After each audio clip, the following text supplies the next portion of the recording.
வணக்கம் நண்பர்களே, நான் உங்கள் கவிஞர் நம்மாழ்வார். எனது சிந்தனைகளுடன் நான் என்ற இந்த யூடியூப் சேனல் மூலம் உலக தமிழ் மக்களிடையே என் கவிதையின் ஆக்கத்தை கற்பனைகளாக அலங்கரித்து உள்ள உணர்வுகளை எனக்கு எட்டிய கவித்திரத்தை கொண்டு நானே எழுதியது. கவிதையில் ஏதேனும் சந்தேகம் இருப்பின் கமெண்ட் பாக்ஸில் மறவாமல் கமெண்ட் செய்யவும். ஆம் நண்பர்களே, எனது கவிதையின் 34வது படைப்பு எனது ஜாதகம். ஒவ்வொருவருக்கும் அவரவர் ஜாதகம் உண்டு. இதோ எனது ஜாதகம். மீனமாய் ராசி என்று கடகத்தின் லக்னமாய், மீனமாய் ராசி என்று கடகத்தின் லக்னமாய், ரேவதியை பெற்றுவிட்டேன் இறுதியான நட்சத்திரமாய், ரேவதியை பெற்றுவிட்டேன் இறுதியான நட்சத்திரமாய்.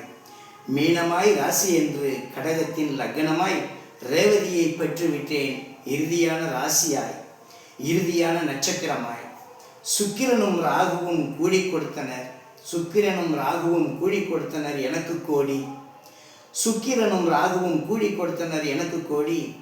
ஈட்டிய கோடியை எடுத்துக்கொண்டார் கேதுவும் சனியும் சரிவாதி, ஈட்டிய கோடியை எடுத்துக்கொண்டார் கேதுவும் சனியும் சரிவாதி. சூரியனும் சந்திரனும் ஈன்றெடுத்து உழைப்பே உயர்வன வழிகாட்டி, சூரியனும் சந்திரனும் ஈன்றெடுத்து உழைப்பே உயர்வன வழிகாட்டி.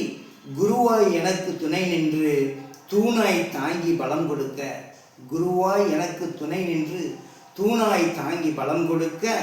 மாறிய திசைகள் புத்தியை மாற்ற, மாறிய திசைகள் புத்தியை மாற்ற. லாப நஷ்டம் அவ்வளவு இல்லை, லாப நஷ்டம் அவ்வளவு இல்லை.